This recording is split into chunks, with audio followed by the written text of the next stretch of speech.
Story की शुरुआत होती है एक हिस्टोरिकल बैकग्राउंड के साथ, जिसमें हमें बताया जाता है एक जोसेन डायनेस्टी के बारे में। एक ऐसी डायनेस्टी जो कोरिया पर 600 साल से रूल कर रही है और प्रेजेंट टाइम में कॉन्स्टिट्यूशन रूल है कोरिया में। पर आज भी जोसेन डायनेस्टी कोरिया की नोबल डायनेस्टी है और उनका स्टेटस कोरिया में सबसे ऊपर है। इस डायनेस्टी का एक स्कूल भी है जहाँ पर इनिशियली सिर्फ नोबल फैमिली के बच्चे ही पढ़ते थे, पर अब इसे टॉप परफॉर्मर्स के लिए भी ओपन कर दिया गया है। और आज यहाँ पर 9th ग्रेड का रिजल्ट अनाउंस होता है और सभी अपना रिजल्ट चेक कर रहे थे। तभी एक रॉयल फैमिली का लड़का मिनसुक वहाँ आता है और रिजल्ट देखकर गुस्से में आ जाता है, क्योंकि वो फिर से सेकंड प्लेस पर आया था और फर्स्ट प्लेस पर एक लड़की का नाम था हुईजू। वो हुईजू से बहुत जेलस होता है। अब एंट्री होती है हुईजू की, जो कोरिया के सेकंड सबसे अमीर इंसान की बेटी है और उसे सब ब्रेन और ब्यूटी का एक परफेक्ट कॉम्बिनेशन कहते हैं।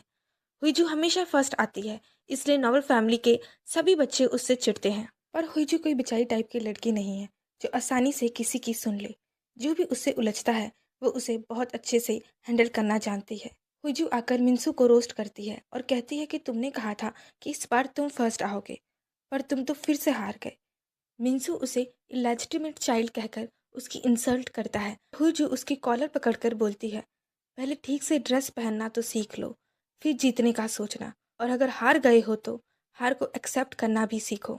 ऐसे तो हुजू बहुत कॉम्पिटिटिव है, लेकिन नोबल फैमिली से बिलोंग नहीं करती है, इसलिए उसे हर बार बाइस्ड बिहेवियर फेस करना पड़ता है। यहाँ तक कि स्कूल का प्रिंसिपल भी उसे प्रेज करने की जगह उसे समझाता है कि उसे फर्स्ट आने की कोई ज़रूरत नहीं है और उसे इतनी मेहनत करने की भी ज़रूरत नहीं है।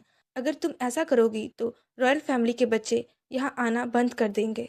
प्रिंसिपल इनडायरेक्टली उसे इंसल्ट करता है और हमें पता चलता है कि हिजू एक इलेजिटिमेट चाइल्ड है। उसकी माँ एक मिस्ट्रेस थी और सोसाइटी ने कभी उसे एक्सेप्ट नहीं किया। ये सब सुनकर हिजू कोई रिएक्ट नहीं करती, लेकिन अंदर से वो बहुत ज़्यादा डीपली हर्ट होती है। अब स्टोरी प्रेजेंट टाइम में शिफ्ट होती है। अब हिजू बड़ी हो चुकी है और एक पावरफुल बिजनेस वूमन बन चुकी है। वो कैसल ब्यूटी नाम की एक कंपनी की सीईओ है और अब वो बिल्कुल रूथलेस हो चुकी है। अपनी कंपनी को टॉप पर रखने के लिए वो PR tricks, rumours, smart marketing सब यूज़ करती है। हुईजू मीटिंग में होती है और अपने डायरेक्टर्स पर गुस्सा कर रही होती है, क्योंकि उसकी सेल कॉम्पिटिटर से कम हो गई है। डायरेक्टर जस्टिफाई करते हैं, लेकिन हुईजू कहती है कि हार तो गए हैं ना। तभी उसकी असिस्टेंट आती है, बताती है कि उसे एक रॉयल इवेंट में जाना है, किंग का बर्थडे है।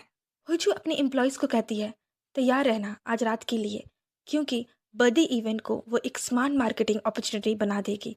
वो अपनी टीम को बोलती है कि सोशल मीडिया पर बज़ क्रिएट करो, आर्टिकल्स, रील्स, वीडियो सब वायरल होनी चाहिए। अब एंट्री होती है ग्रैंड प्रिंस इयान की। वो हंटिंग से वापस आया होता है और बिल्कुल रिलैक्स मोड में होता है। उसका सेक्रेटरी उसे याद दिलाता है कि आज किंग का बर्थडे है और उसे पैलेस जाना ही पड़ेगा। अब रात को इवेंट शुरू होता है। यहाँ सब लोग ट्रेडिशनल और फॉर्मल ड्रेस में आते हैं, लेकिन हिजू एंट्री लेती है एक बोल्ड रेड ड्रेस में। और ट्विस्ट ये है कि पैलेस में किंग के अलावा कोई और रेड कलर नहीं पहन सकता। मतलब हिजू इंटेंशनली रूल तोड़ती है, सिर्फ अटेंशन के लिए, और एग्जैक्टली वही होता है। मीडिया उसकी फ़ोटो वायरल कर देती है और उसकी कंपनी का नाम हर जगह ट्रेंड करने लगता है। Perfect PR move. लेकिन सोसाइटी फिर भी उसे एक्सेप्ट नहीं करती।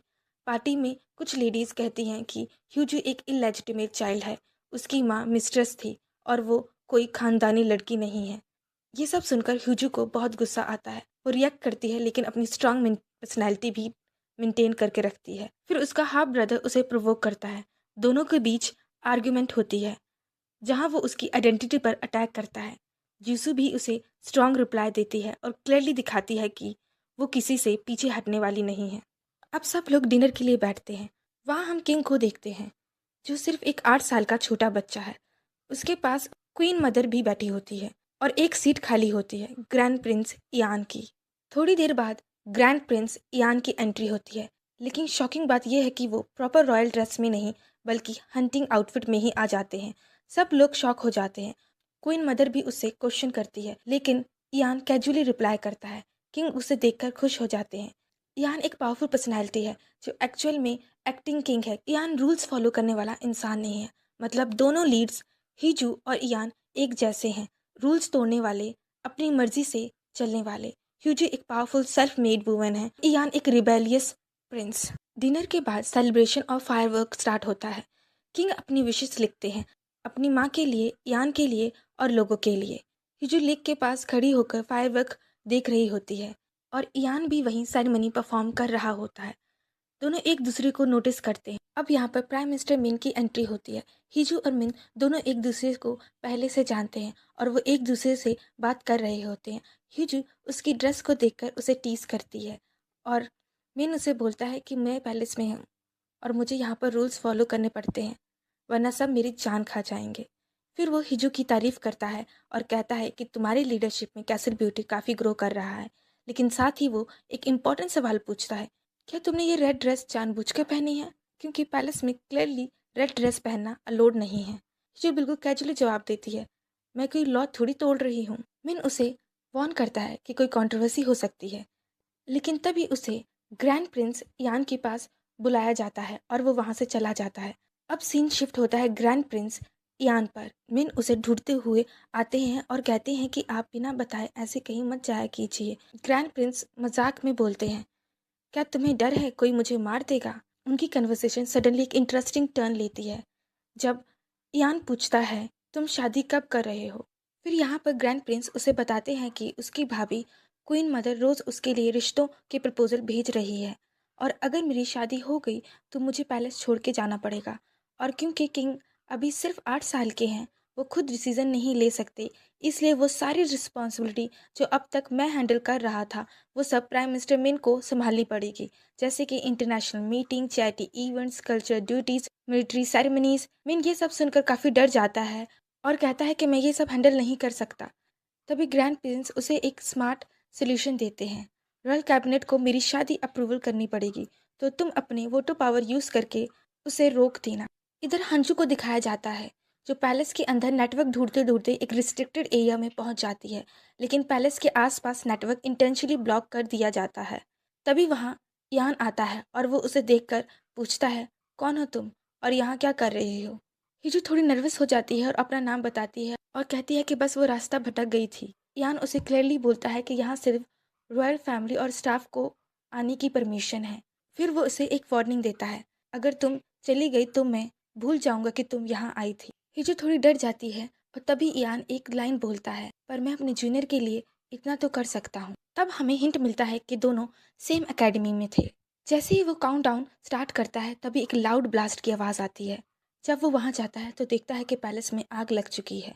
यान को ये सब देखकर 3 साल पुराना ट्रोमैटिक फ्लैशबैक याद आता है, जब एक फायर इंसिडेंट में उसके बड़े भाई प्रीवियस किंग की डेथ हो जाती। वो तुरंत किंग को ढूंढने लगते हैं। तभी प्राइम मिनिस्टर मिन वहां पहुंच जाते हैं और अचानक मदर क्वीन आके इयान को सबके सामने थप्पड़ मार देती है। मदर क्वीन गुस्से में कहती है, क्या तुम एक और किंग की जान लेना चाहते हो? और वो इयान पर बिल्कुल भी ट्रस्ट नहीं करती और उसके पास से रिलेटेड कुछ बड़ा सीक्रेट है।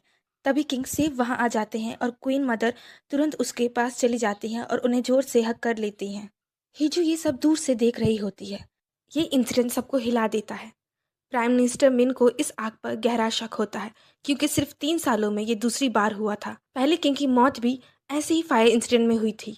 इसके बाद सिक्योरिटी और भी ज़्यादा स्ट्रिक्ट कर दी जाती है और प्रेस को भी कंट्रोल में रखा जाता है ताकि कोई भी न्यूज़ बाहर लीक ना हो। वापस आते हुए हिजू की असिस्टेंट उससे पूछती है, तुम यहाँ क्या कर रही हो और इवेंट का क्या हुआ? क्या वो ख़त्म हो गया? तुम इतनी जल्दी यहाँ कैसे आ गई? हिजू कामली जवाब देती है, वहाँ एक फायर इंसिडेंट हो गया।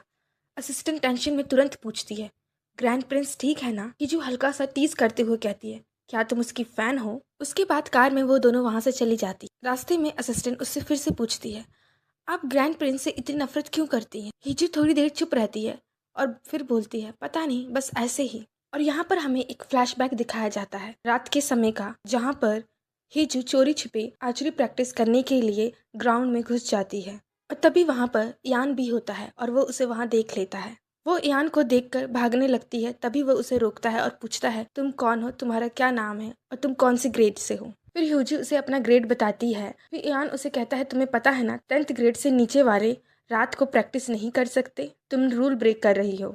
हुईजी पूछती है, तो तुम यहाँ क्या कर रहे हो? वो कहता है कि मैं परमिशन लेकर आया हूँ। वो अपना परमिशन लेटर उसे दिखाता है। फिर ह्यूजी यान को एक चाबी दिखाती है और कहती है, मैंने ये चाबी मिनसुक के पास से चुराई है। अगर मेरा कॉम्पिटिटर ऐसे गंदे गेम्स खेलकर जीतेगा तो मैं भी उसके साथ उसी तरीके से कॉम्पिटिट करूंगी। यान कहता है, अगर वो सब गलत करेंगे तो क्या तुम भी वैसे ही करोगी? यूजी कहती है, हाँ, क्योंकि मेरे लिए जीतना ज़रूरी है। अगले दिन हम देखते हैं कि मदर क्वीन यान से मिलने आती है और वो अपने कल के बिहेवियर के लिए उससे माफ़ी मांगती है। वो कहती है कि किंग की टेंशन की वजह से मैंने बिना सोचे समझे आपको थप्पड़ मार दिया, इसके लिए मैं आपसे माफ़ी मांगती हूँ। वो कामली कहता है, प्राइम मिनिस्टर मिन ऑलरेडी कुछ एक्शन लेने वाले थे, लेकिन अब जब आपको अपनी गलती का एहसास है, मैं उन्हें हैंडल कर लूँगा। मदर क्वीन कहती है, कल जब पैलेस में आग लगी थी तब किसी को भी किंग की टेंशन नहीं थी, उनकी जान खतरे में थी, पर सब लोगों को आपके चेहरे पर लगी चोट की टेंशन थी। यान कहता है, तो क्या आप मुझे इसके लिए ब्लेम कर रही हैं? क्वीन मदर कहती है, हाँ, क्योंकि आप स्टेट के रिप्रेजेंटेटिव हैं, राजा का ज़्यादातर काम आप ही संभालते हैं।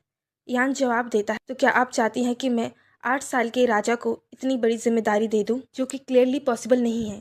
इसी वजह से मुझे राजा का रिप्रेजेंटेटिव बनाया गया है, और सच ये है कि एक रिप्रेजेंटेटिव के पास कोई खास पावर भी नहीं होती। फिर भी क्वीन मदर की पूरी फिक्र सिर्फ यान को लेकर थी, क्योंकि यान का इन्फ्लुएंस इतना ज़्यादा था कि राजा से भी ज़्यादा उसकी चलती थी। बस एक बार कहने पर बड़े बड़े पॉलिटिशियन और बिजनेसमैन भी उसका काम तुरंत कर देते थे। उनकी बातों का सीधा मतलब था कि यान का इन्फ्लुएंस राजा से ज़्यादा हो चुका है, जिससे उसने किंग को ओवरशैडो कर दिया है।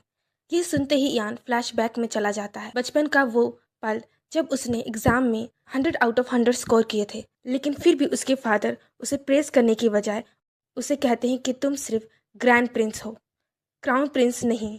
और हमें यहीं से पता चलता है कि यान कभी राजा नहीं बनेगा। अब वापस प्रेजेंट में आते हैं। यान सीधा सवाल कहता है, अब मुझसे एग्जैक्टली चाहती क्या है? क्वीन मदर कहती हैं, मैं चाहती हूँ कि तुम हमेशा राजा के साथ एक स्ट्रांग सपोर्ट बनकर खड़े रहो। यान कामली कहता है, मैं तो ऑलरेडी वही कर रहा हूँ। क्वीन मदर उसे कहती है, तो फिर मेरी बात मान लो, मेरी पसंद की लड़की से शादी कर लो, तभी ये साबित होगा कि तुम सच में राजा के साथ हो। वहीं हम दूसरी तरफ हिजू की फैमिली को देखते हैं, जो उसकी शादी के लिए लड़के ढूंढ रहे हैं। तभी वो उसे बताते हैं कि उन्होंने एक लड़का चुना है और वो बहुत अच्छा है, पर हिजू कहती है कि एटलीस्ट मेरे लेवल का तो ढूंढो। तभी तेजू और उसकी वाइफ एंटर करती है और कहती है, तुम्हारे लिए इससे बेटर रिश्ता नहीं मिलेगा, हमने सब कुछ चेक किया है। इतना सुनते ही हिजू समझ जाती है कि ये लोग शादी के बहाने मुझे यहाँ से निकालना चाहते हैं। हिजू तीखी नज़रों से कहती है, तो फिर तुमने तेजू जैसे इंसान में क्या देखा जो उससे शादी की? और बस यहीं पर भाई बहन के बीच में लड़ाई झगड़ा शुरू हो जाता है। हिजू बिना किसी हेजिटेशन से कहती है, मैं इस लड़के से कभी शादी नहीं करूँगी, और सीधा वहाँ से चली जाती है। इधर ईयान अपने पर्सनल सेक्रेटरी से कहता है कि क्वीन मदर मेरी शादी करना चाहती हैं, वो भी अपनी पसंद की लड़की से। ईयान कहता है कि अभी मैंने उन्हें कोई जवाब नहीं दिया है। वहाँ दूसरी तरफ हम देखते हैं कि शादी की बात से हिजू इतनी ज़्यादा फ्रस्ट्रेटेड हो चुकी थी कि वो अपना गुस्सा सीधा डायरेक्टर्स पर निकाल रही थी। पर हीजिंग उसे काम करती है और कहती है कि पर्सनल और प्रोफेशनल लाइफ को मिक्स मत करो। इधर ईयान कुछ दिन के लिए रॉयल पैलेस छोड़कर अपने प्राइवेट रेसिडेंट जा रहा होता है। तभी उसकी मुलाकात होती है मिस्टर इमसोन से, जो क्वीन मदर के फादर हैं और रॉयल कोर्ट के एक मिनिस्टर भी रह चुके हैं। मिस्टर इमियन ईयान से उसकी सिक्योरिटी को लेकर कंसर्न दिखाते हैं, लेकिन ईयान कहता है कि आपका इतना कंसर्न देखकर मैं तो सरप्राइज हो गया हूँ। उसके बाद मिस्टर इमियन क्वीन मदर से मिलते हैं, जो अभी भी ईयान पर फायर इंसिडेंट का शक कर रही हैं और कंप्लेन कर रही हैं कि ईयान अपनी मर्जी से सब कुछ कर सकता है। तब मिस्टर इमियन कहते हैं, ग्रैंड प्रिंस ईयान सबका ट्रस्ट जीत चुका है। इतने बड़े पर्सन लॉस के बाद भी वो अपने छोटे भतीजे के लिए राजा का रिप्रेजेंटेटिव बनकर पूरी ईमानदारी से अपनी ड्यूटीज निभा रहा है।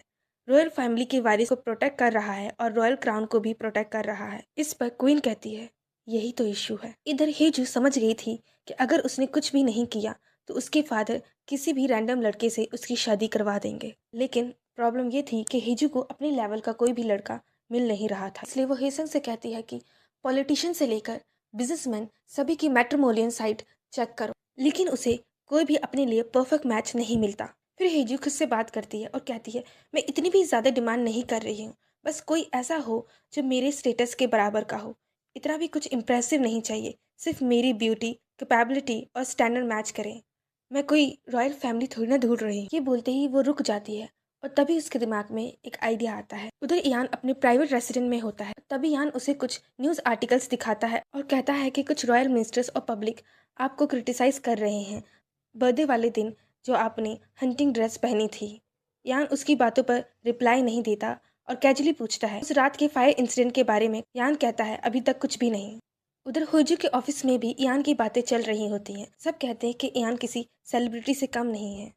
हेजंग हेजू के पास जाती है और कहती है कि ग्रैंड प्रिंस यान अभी हर जगह ट्रेंड कर रहे हैं। हेजू आर्टिकल में उसकी पिक्चर देखती है और कहती है ये इतना भी बुरा नहीं है। उधर हान थोड़ा टेंशन में होता है क्योंकि यान को लेकर बहुत ज़्यादा कंट्रोवर्सी हो रही थी। वो यान से कहते हैं कि आपको एक स्टेटमेंट इशू कर देनी चाहिए कि आपने हंटिंग आउटफिट किसी रॉन्ग इंटेंशन से नहीं पहनी थी। लेकिन यान इन सब न्यूज़ पर ज़्यादा ध्यान नहीं देता। इधर हाईसंग शॉक होकर कहती है ये पॉसिबल नहीं है। अब ग्रैंड प्रिंस यान से शादी के बारे में कैसे सोच सकती हैं? हेजू कॉन्फिडेंटली कहती है क्यों नहीं। हे संग मजाक में पूछती है क्या आपको कुछ हो गया है? हेजू स्माइल करती हुए कहती है सोच के देखो मेरी जैसी कैपेबल, ब्यूटीफुल, इंटेलिजेंट और रिच लड़की यान को कहाँ मिलेगी? हिसंग कहती है ठीक है पर आपने ये बात किसी और को तो नहीं बताई ना। यान से मिलने के लिए पहले रॉयल ऑडियंस रिक्वेस्ट भेजनी पड़ती है और सिर्फ तभी मीटिंग पॉसिबल होती है जब वो रिक्वेस्ट एक्सेप्ट की जाती है। यान के पास ऐसी बहुत सारी ऑडियंस रिक्वेस्ट आती हैं लेकिन यान सबको रिजेक्ट कर देता है। तभी यन बताता है कि उनमें से एक रिक्वेस्ट कैस्टर ब्यूटी की सीईओ सॉन्ग हाइजो की भी है लेकिन यान उसे भी रिजेक्ट कर देता है। इधर हेसंग कहती है ये तो एक्सपेक्टेड ही था। ग्रैंड प्रिंस यान से मिलना इतना इजी थोड़ी ना है। आपने तो कोई प्रॉपर रीजन भी नहीं दिया था। हिजू गुस्से में कहती है ये तो कुछ ज्यादा ही एटीट्यूड दिखा रहा है। उधर यान ने ना कोई ऑफिशियल स्टेटमेंट रिलीज की थी और ना ही किसी मिनिस्टर से मिल रहा था जिस वजह से क्वीन मदर उस पर बहुत ज्यादा गुस्सा थी। इधर हिजू बार बार अलग अलग नामों से ऑडियंस रिक्वेस्ट भेजती रहती है लेकिन यान बार बार रिक्वेस्ट रिजेक्ट कर देता है। दोनों ही इस सिचुएशन से फ्रस्ट्रेटेड हो जाते हैं। तभी हिजू की एक पुरानी बात याद आती है और इस बार वो रिक्वेस्ट एक सिंपल और स्मार्ट रीजन के साथ भेजती है। आपकी जूनियर हेजू जो आपसे गाइडेंस लेना चाहती है। ये पढ़कर इयान फाइनली रिक्वेस्ट एक्सेप्ट कर लेता है। हेजू खुशी से उसके प्राइवेट रेसिडेंस पहुंचती है और जब दोनों आमने सामने बैठते हैं इयान पूछता है आखिर तुम मुझसे क्यों मिलना चाहती थी? हेजू बिना हेजिटेट हुए एक रेड लेटर निकालती है और कहती है मैं आपको प्रपोज करने आई हूँ। मैं आपसे शादी करना चाहती हूँ। इयान ये सुनकर कम्प्लीटली शॉक हो जाता है। अब हमें एक फ्लैशबैक दिखाया जाता है 2009 में आर्चरी प्रैक्टिस ग्राउंड के इशू पर हेजू ने यान को काफ़ी कुछ सुना दिया था। अगले दिन स्कूल में वो काफ़ी टेंशन में थी क्योंकि उसने ग्रैंड प्रिंस और रॉयल फैमिली की इंसल्ट कर दी थी। उसे डर था कहीं उसे स्कूल से ना निकाल दें और क्या पता उसे कोई बड़ी पनिशमेंट भी दे सकते हैं। ये सब सोच सोच के वो बहुत ज़्यादा टेंशन ले लेकिन तभी एक अनाउंसमेंट होती है। यान के डिसीजन से अब आर्चरी प्रैक्टिस ग्राउंड सबके लिए हर वक्त ओपन रहेगा और सबको प्रैक्टिस का चांस मिलेगा। ये देखकर हेजू कम्प्लीटली सरप्राइज हो जाती है।